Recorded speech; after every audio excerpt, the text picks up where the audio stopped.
Баршаңызға қайырлы күн. Бүгін сіздермен 25 минутта дайын болатын дәмді торттың рецептісімен бөлісетін боламын. Алдымен YouTube арнама тіркеліп, лайк басып, комментарий қалдыруды ұмытпаңыздар. Ең алдымен жұмыртқаларымызды біртіндеп ыдысымызға орналастырып, венчиктің көмегімен ағарып көпіргенше араластыратын боламыз.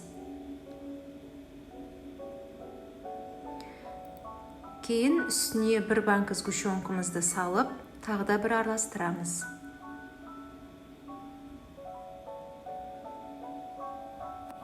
Содан соң ертілген сары майымызды суытып барып құямыз. Сары майымыз 72,5%-дан жоғары болғаны дұрыс.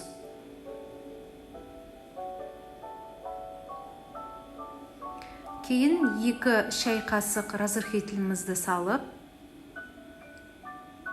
содан соң ұнымызды електен өткізіп барып, 2 бөлікке бөліп саламыз. Жақсылап араластырамыз.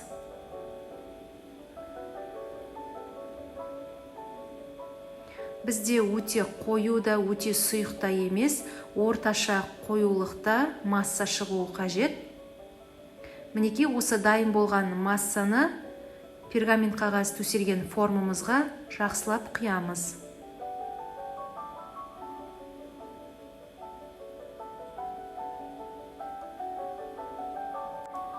Содан соң қызып тұрған пешімізде 180 градуста 25 минут пісіреміз.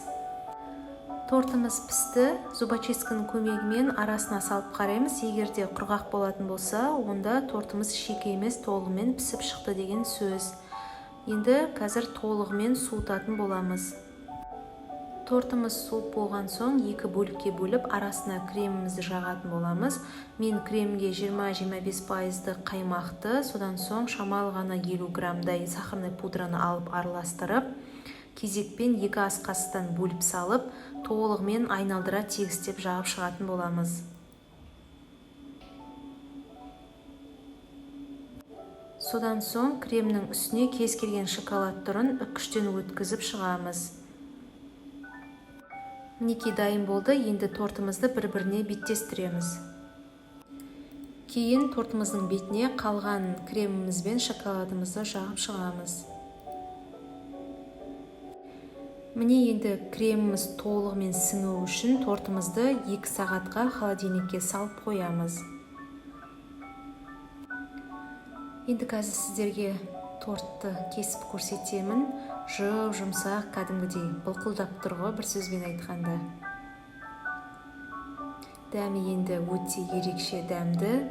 Аз ғана уақыт алады. Сіздер де дайындап көріңіздер.